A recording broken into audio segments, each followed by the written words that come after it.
Welcome to Rumor Innuendo, everybody. It is me, House of Wrestling's Nick Hausman. And me, WWE Creative Issues, Robert Karpeles. Welcome back, everybody, to ad-free shows and podcast seats, only daily pro wrestling news show. We really appreciate everybody tuning in live Monday through Friday, noon Eastern here on X and YouTube. And, of course, everybody listening to podcast form, thank you very much for tuning in as well. The chat room is open. If you're over on YouTube or X, you're welcome to jump in. Leave us a thought here as the show goes along. Professor, spelled with an O, says he loves the intro with the countdown, fellas. That shit is dope. You know, that's great. And if you're not watching us in video form and you're watching us and you're listening to podcast form, you're missing the dope, sick as shit countdown intro at the top. Oh, the music that starts it, I wind up dancing to every time. It's gotten so bad that my 7-year-old son, walks around the house singing our opening theme song. He'll just be walking around humming the tune.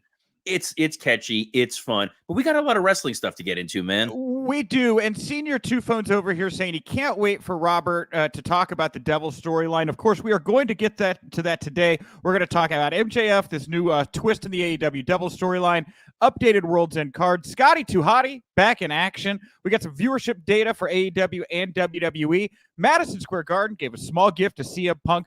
Mercedes Varnado, butchered that last name. Anyway, the former Sasha Banks teasing a WWE return and a whole lot more here on the show. And of course, right now, any minute, it might be right now, the AEW World's End media call with Tony Khan just kicked off. So we're going to keep our eyes open for anything coming out of that throughout the show. And then as soon as this is over, I'm going to jump over there, ask hopefully a question of Tony Khan about something everybody's very interested in. Okay, let's get to it. My guess is Nick's going to ask about Billy and the CW, so we're not going to touch on it today. We're going to save it, and hopefully Nick gets to ask it during the press conference. Yes, we'll see, ideally. I'm going to break those walls down, that's for sure.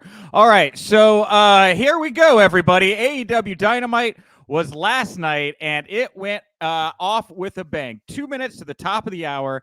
MJF find himself ringside with his AEW and ROH Tag Team Championship. Samoa Joe, he doesn't come out to his music. They cut to the back. Joe's laid out. Max decides to play the hero the devil wants him to be. Says, I'm going to make this a handicap match. Goes on fast offense against these two masked individuals. They get the upper hand when a third masked individual jumps out from underneath the ring with a pipe, attacks Max, rolls it back into the ring. One of the masked men, the larger, lankier, taller of the men, he hits the Heat Seeker pile driver, Max's own move on him. They pin Max, new ROH World Tag Team Champions. A fourth masked man runs to the ring. They all start beating down on Friedman. Here comes Samoa Joe for the save. Everybody powders. Joe and Friedman alone in the ring.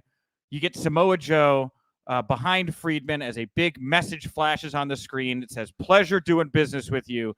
Joe hits Max. Max falls. Joe picks up the AEW World Championship. And there is your go-home angle for World's End. Robert, the whole world's waiting. What did you think about how the way Dynamite wrapped up last night? Man, when there were about 2 minutes left and they were starting the main event, I thought we could not get more into Nitro territory. Then I saw what they delivered as that main event, and we were smack dab into the finest TNT wrestling show we had ever seen. It's Shivani on commentary. I felt like it was 1999 again. It was a nice blast from the past. What was challenging and frustrating was watch Dynamite. I thought the show for the first hour and let's say 58 minutes was doing everything it needs to do for AEW. You're focusing on a lot of young talent. You're focusing on a lot of the building blocks going forward. And then you have that ending with this devil storyline that continues to get more convoluted and more bizarre as we move to the end of the year. I get that we need to have a reason to be excited about Joe and MJF.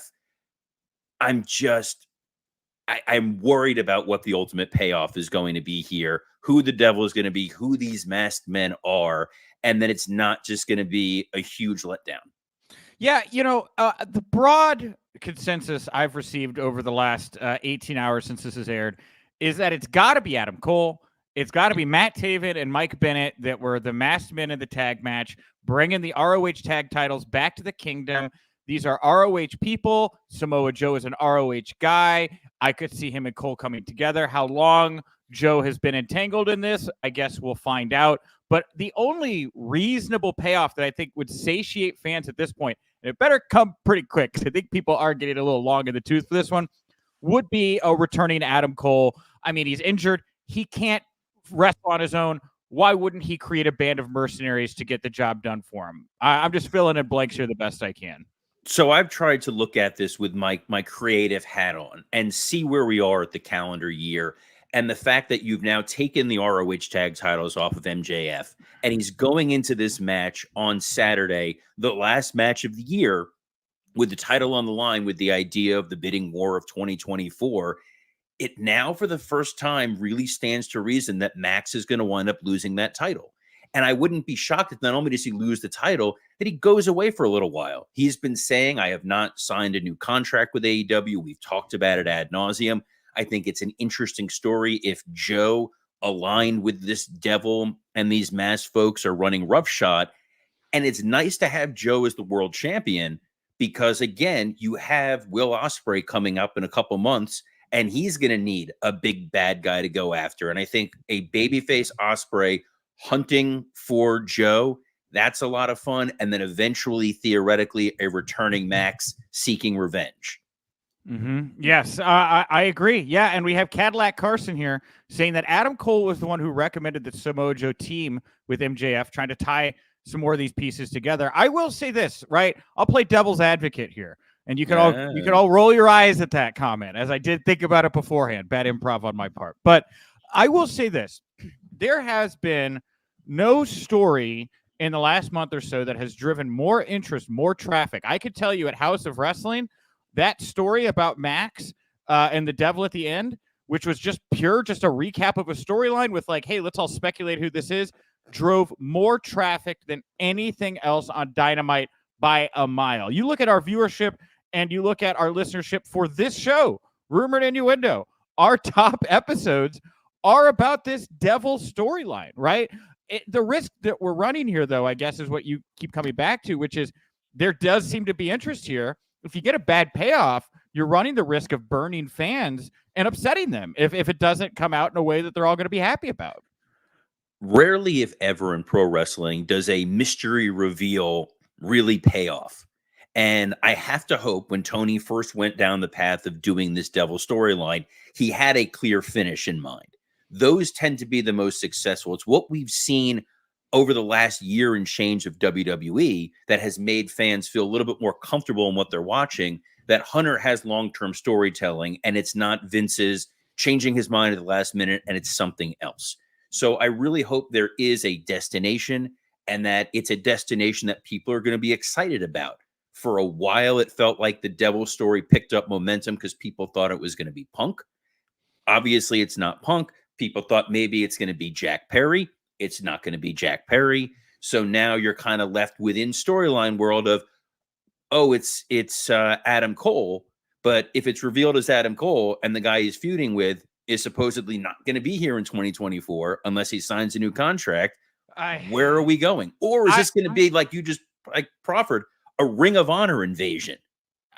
Yeah, I thought about that as well, right? Is that the ROH guys getting all together here? Man, it'll be an interesting one to keep an eye on here. I definitely think we get the payoff here, hopefully at World's End to all of this. So we kind of put a button on this and we can move away because I think you're dead on. I think Max goes away here for a little while after World's End, tries to lean into the idea that maybe this guy's not coming back because they want to see that angle through. And we will hopefully have a hot heel here. Well, with those titles, one way or another coming out of World's End that they could work with. But that will wrap up a lot of things that people have been buzzing about storyline-wise for this company. And the moves they make after that will be very crucial. I think it'll be interesting to see. I think, yes, the idea of Max losing the title and then at the top of the ramp, the mask comes off and it's Adam Cole and Max is heartbroken that the one time he was a good guy and was friends with people, they stabbed him in the back, and then he decides to just go away for a while. He loses his smile, and then maybe decides, he's going to come back as the avenging angel at some point in time. It could be fun. Maybe it's also because I would just personally love to see Samoa Joe get a real run with the world title. We have not seen that from him since his time in TNA, and it's debatable if that really counts. I think he's someone that can bring some stability to that championship going forward. We got a couple comments here from X from Twitter. Tim M saying Tony Khan is the devil. Ted saying, how hilarious of a blunder would it be if it was Tony Khan? Now, other than Adam Cole, I mean, Tony Khan kind of fits. I mean, against what he said in the early days of AEW, that he would not become some kind of on-screen character, the man is definitively an on-screen character. He is the authority figure. He is the Shawn Michaels to the NXT of AEW. And, you know, you go back to All Out last year when Max debuted as the devil. He did so after bending Tony Khan over a barrel, real, fake, whatever you want to make of that, to get a new deal or a better deal to come back and wrestle for the company. So as a way to exact revenge on Maxwell Jacob Friedman, does Tony Khan go through the extent of putting together this devil storyline? I mean, it would make a lot of sense why these masked guys were allowed to do a sanctioned AEW match after attacking so many people. And last thing here about that match, and I know we got more stuff to talk about, Bryce Remsburg looked like an absolute fucking dolt in that match with the way that he turned his back to the pipe. I mean, just the over-the-top, sloppy foot on the rope spot that ended that thing. That was a huge cacophony. How does a ref not notice that? I just thought it was very bad for the ref. And I know that's a very nuanced, whatever, Jimmy Corderas argument, but I didn't think that the refs looked very strong in that particular situation. I've never been a huge Bryce Remsburg fan because I tend to like a referee to sort of recede into the background. And I never like when a guy puts himself front and center. I think Bryce over the years has done that. And I did notice some of those sloppy moments. The Tony Khan as the devil was something I had suggested several months ago on my WrestleRoast podcast, because to your end, Max definitely, screwed him around. I think you've seen what happened with the Punk situation, with this idea that Tony is losing control of his company. We have not seen the Bucks on TV in a while. I mean, essentially the elite in general have vanished into the ether. So this idea of Tony bringing in this group of mercenaries and taking back control and saying, this is my company. Also, it's very tough knowing how big of a fan Tony Khan is of wrestling for him to resist the "it's me, Austin, it's me all along" moment.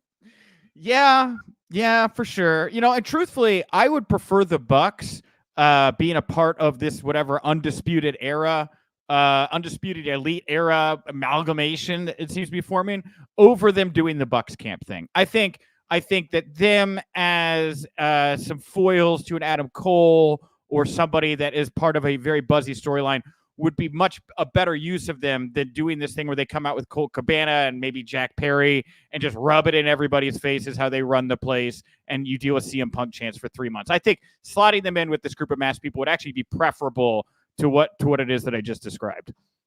So here's my controversial kind of to put a lid on this whole thing. AEW has prided itself on its quality in-ring matches. They've been talking about when QT left and some other folks that they're focusing in a new direction.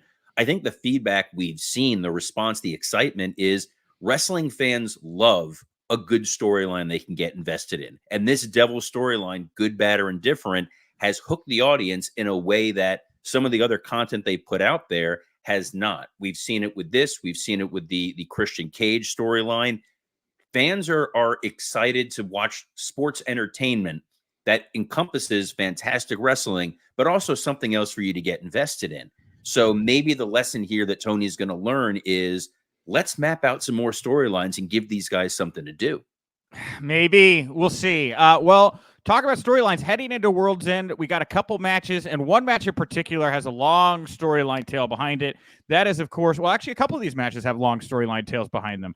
Let's start with the AEW Continental Classic Finals here. Jon Moxley, he won the triple threat at the top. He defeated Jay White and Swerve Strickland to win the Gold League Finals slot over in the B League. We had Bryan Danielson losing to Eddie Kingston. That sets up Kingston Moxley for the finals at World's End. These guys have been longtime friends, occasional enemies. Moxley came out, cut this promo on Kingston afterwards, saying if you're going to get this, you're going to have to earn every inch. Fired Kingston up to come back at Mox.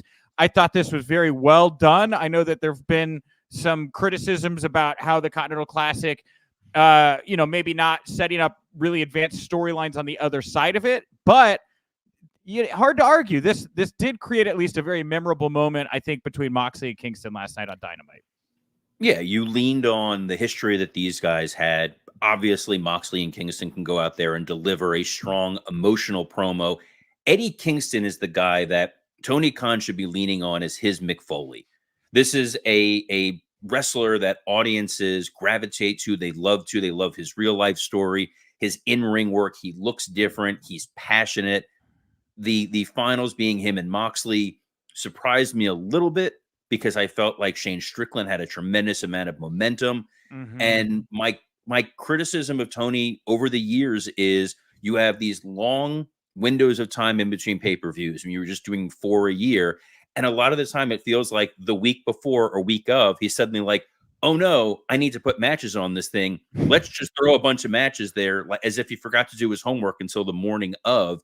The matches will deliver because you can rely on the talent. But there were, I think, 3 matches that sprung up out of this one show. Yes, there were at least 3 matches that sprung up out of this show. And I'll tell you what Tony's going to say. He's going to say, I know we get a lot of criticism for our shows and our build, but these pay-per-views always deliver. They're always great. We always have great reviews for our pay-per-views. And so just forget about everything that happened, because just look at what we did for 5, 7, 9.5 hours. Look at what we did here tonight with this heaping helping of wrestling. Everybody loved it. So we should just ignore everything going into it. It's always the focus on the pay-per-view, but you're right, because we got this match set up, and granted, there was a steady build to it. We knew this, but Swerve Strickland, Keith Lee, Swerve did not. Swerve Strickland, Keith Lee came up literally out of nowhere. I guess they've kind of been reheating it a little bit in the backdrop of the Continental Classic, but Swerve doesn't get pinned in the triple threat. Those honors go to Jay White. We could have that conversation too. But Swerve Strickland takes his anger backstage with Prince Nana. He just kind of shoots his shot at Keith Lee. Tony Schiavone says, "You've been one up. Keith Lee already gave me this contract." And then now, which I didn't really, whatever. And so now we get this match. Now, how we got here, you're right. Slapdash, last minute. But, people are excited. They do want to see the conclusion to this storyline that began well over a year ago at this point. It began well over a year ago and it vanished. And it was one of the big criticisms folks had about AEW, that you get invested in a storyline and then you never get a payoff. And now we're getting the payoff a year later, because Keith Lee, who I'm going to plug within the world of continuity here, of kayfabe, was at the building on the off chance that Swerve was going to lose this match, had a contract drawn up and given to Schiavone on the off chance that Tony was going to interview Swerve to set up for the pay-per-view on Saturday. Mm-hmm. That is a special degree of logic leap to try to get to it. But it goes to my point of Tony's going to rely on, these guys are going to get me out of whatever booking jam I need because they're fantastic wrestlers. And you can only do that for so long before the audience just becomes numb to it. You had a fantastic Keith Lee, Swerve Strickland storyline to tell. You haven't told it in a very long time. And now you're expecting, I guess, a video package to do the heavy lifting for you. Yeah. And lastly here, for World's End, Miro is going to take on Andrade El Idolo. Again, this has been something that's been simmering on Collision for a while, right? You've had CJ Perry in Andrade's corner. That's Miro's wife. Miro wants her to go home. She wants to stay. There's something here, but it was announced on Dynamite in a video package kind of last minute where, again, I just felt like it could have, much like you were just talking about with the Swerve and Keith Lee and the convolutedness, would have maybe just been better for Swerve to just say, I'm pissed off. I need somebody to take my aggression out on. I'm calling out Keith Lee. Storms off. The announcers say, hey, we've heard from Keith. That match is happening. Right? You kind of take away the kind of stickiness of how you got there. Same deal here. I think there could have just been a stronger way to punch this one to give it a little oomph on the way through the door onto World's End. I mean, that's kind of been Miro's push since his return, is they could be doing a lot more with him, and it doesn't feel like they have been. Hopefully, obviously him and Andrade are going to deliver well. Hopefully CJ Perry is healthy enough to make an appearance, and she's the crux of this. She's not on the graphic. She's not on the graphic. Yeah. Well, she's sort of the crux of this feud, so we'll see. I'm glad these guys are getting an opportunity, and based on some of your prior reporting, This may be one of the last times we see Andrade in AEW. Yeah, and it would be great if he put over Miro huge. And if CJ is able to be there, after the hell she's just been through, over a week in the hospital, her finger's been cut to all hell. Miro beating Andrade and then having a moment with CJ afterwards where they hug and he lifts her up and they get back on the same page.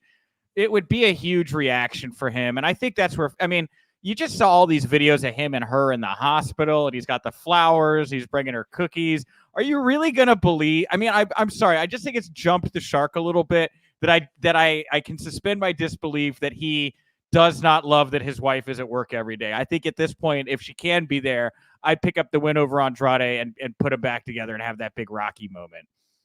Or it's your Savage Elizabeth moment. I guess same deal. I think it works. We'll see. It's some degree of intrigue. It's going to be a hell of a match if you're tuning in to watch World's End on Saturday. And we can then have them do a recommitment ceremony and find out which female member of the roster has a lesbian love affair interest in CJ Perry. And now we're off into the races. Now we're off. Now we're having fun.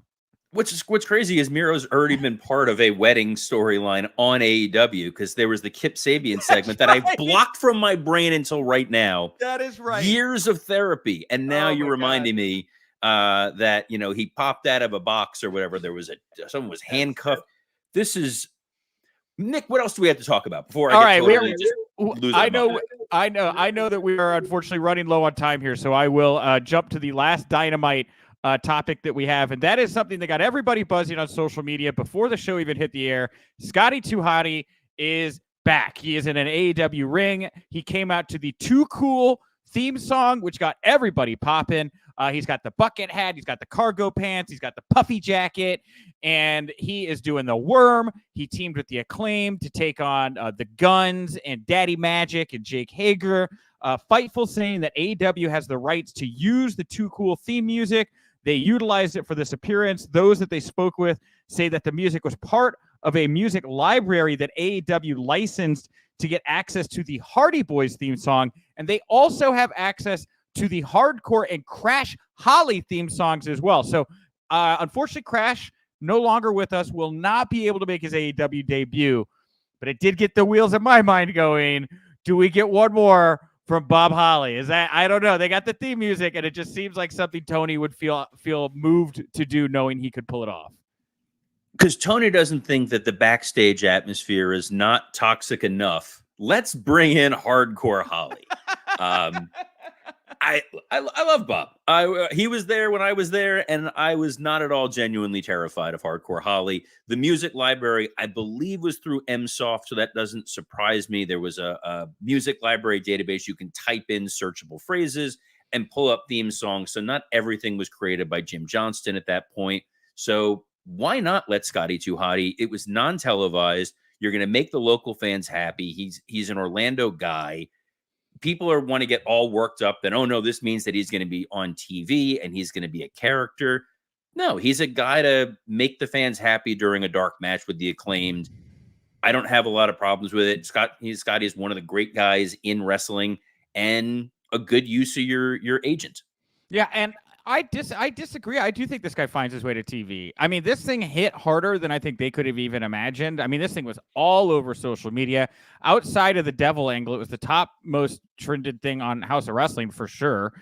And I just think that Tony's going to see this as a chance to put something on Rampage, put something on a Collision maybe, to just kind of add a little zhuzh and maybe push things over the line. I thought pairing him with Billy Gunn was smart. A couple Attitude Era guys to put over the Acclaimed, who are kind of got that Attitude Era vibe. I didn't hate it. I do. I think that we see him on TV here not too long from now. If it's a one-off nostalgia thing, great. I don't want to see him be a regular participant. I think we've seen the diminished returns, even with the Hardys, of them being on. And eventually you're like, we want to move on to something new. They have a lot of great young talent. Let's focus on that. All right. And speaking of Collision, WrestleNomics saying that Collision this past Saturday did 489,000 viewers. That's their highest viewership since October 21st.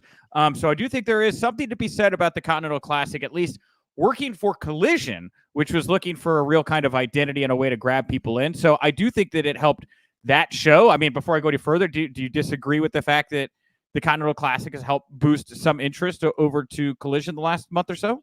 So I think the advantage that it had for this last episode of Collision was it was the finals of the tournament. You were getting Yeah. a definitive winner and loser. My frustration in the tournament was a lot of these matches did not matter. So I was more interested to see this past week's Collision because it was winner go home. And if you're going to do that in a tournament, there's an incentive for someone to tune in. If it's win and you're going to get points, and eventually we're going to find out who's winning, it becomes less essential.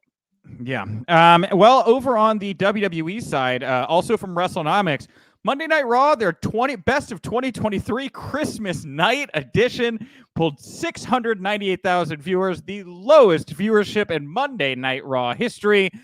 But of course, it was Christmas night. The highest quarter hours for that show came in the final 2 quarter hours, which featured the replay of the men's War Games match, and then, of course, CM Punk's subsequent return to WWE. Nothing really there, but I will say while we're talking about CM Punk, the WWE released a video of him backstage at Madison Square Garden where a representative from the Garden gifted him a plaque commemorating his first WWE match in over a decade and noting a sold-out house for that performance. And that's pretty cool, man. That's pretty cool.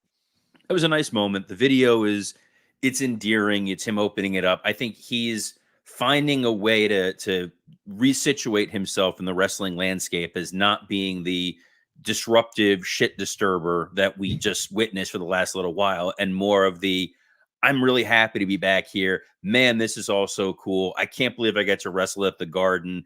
Golly gosh, gee. It's wonderful, isn't it? Oh, I'm sure it's not driving anyone insane that he's behaving that way. And lastly here, not lastly, I guess we have one more thing if we have time, but over on Instagram, former Sasha Banks, Mercedes Varnado, she shared a photo of herself in front of the Boston Bruins stadium or arena. I don't know. I'm not from Arena. Boston, a Bruins arena. And of course, the Boston area, Boston is where WWE did a live event last night. If you were there, you maybe got a broken table given away by Cody Rhodes, who was just giving away set pieces. Awesome gimmick. awesome, fantastic gimmick. But, hey, this was not unintentional. It seems, with the AEW talks dying down and Triple H back in control in the way various people are making amends and getting pushed, does it just feel like an inevitability till we see Sasha Banks back in WWE?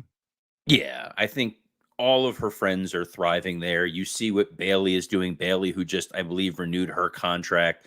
The other horsewomen have all found their footing on the main roster and are being treated well. She was just working with Kairi Sane over in Japan, and now Kairi Sane is being pushed like crazy as part of Damage Control. I think Sasha Mercedes sees the landscape in WWE. There's a tremendous amount of new and fresh matches for her that are sitting there waiting. And with Charlotte being on the shelf for 9 months, I know that Mercedes is asking for a lot of money. Boy, that would be a great thing to plug in with Charlotte Flair on the shelf. Yeah. Well, also yesterday, PWInsider.com obtained a copy of Liv Morgan's police report for the marijuana arrest she had down in Florida. Nothing new here. You're free to read it. It's over at houseofwrestling.com. I did want to make note of it. I also, of course, wanted to make note of this. Slim Jim put out its latest press release. Good news for all you Fast Meat fans. That vehicle has been found. Fast Meat, thanks to the nationwide search, has been recovered, Robert. Our long national nightmare has finally come to an end. Thank God. The cloud that this was over Christmas, it ruined my birthday. I thought it was going to ruin New Year's. I haven't slept. I haven't eaten. And now it is there. And now not only going to eat, I'm not going to eat a Slim Jim. I want to live to see next year. All right, and lastly here, since this is ad-free shows, we will make note of StarCast Down Under going down in April after WrestleMania. If you're heading there, you're going to get to see 3 big shows. There's going to be an Australian showcase presented by Oceania Pro Wrestling, but you're also going to get an Australian Stampede overseen by Bret Hart. That's cool as hell. And an all-female show called Hers, produced by Mickie James. The Bret Hart announcement in particular, I thought was a very cool addition to this lineup. Yeah, I think it's a nice thing for the Australian fans if you're going to be there attending that event. it makes sense to use Bret Hart as you can't use him as a GM since it's a one-off show. So you have him there hosting this, and the winner gets to cut a promo about how much they hate Goldberg. Hey, and there we go, guys. We made it to the finish line. Half hour of power. Thank you so much for tuning in. Tomorrow, it's Fun Friday. We're going to do an extended episode tomorrow because we're going to release half of it in audio form on Monday, half of it in audio form on Friday. But if you're listening in video form or watching in video form, you're going to get the whole thing tomorrow. And of course, it isn't a new year without Stephen P. New. That is right. We are going to have Stephen P. New, the attorney for CM Punk and A Steel, on the show here live tomorrow. Anything can happen. The comment section will be open, just like our good friend Professor saying, I bet it won't be the CW stuff if you don't have time. You're right. We didn't have time for the CW, but we are going to have time for Stephen P. New tomorrow. Come on in. And if you like this show, of course, noon Eastern, Monday through Friday, X and YouTube. And if you can't watch us live in video form, catch us in audio form on all your podcast platforms. All your comments, all your ratings, everything, your subscriptions, that helps propel us up the charts. We saw our best day of downloads ever yesterday, and I'd love to break that record again here today. So please help us out. We really appreciate it. I'm Nick Hausman. Go check out houseofwrestling.com. And the only other thing I'm going to plug today, December 28th, my Wrestle Roast podcast. We're having our Wrestle Roast holiday party this evening at 7 o'clock. If you're a Patreon member, you get to attend that taping live. Otherwise, that show is going to drop tomorrow. That's one of the most fun things I get to do all year. This has quickly become the most fun thing I get to do every day. So on behalf of the ebullient Nick Hausman, I'm Robert Karpeles. Best of luck in your future endeavors.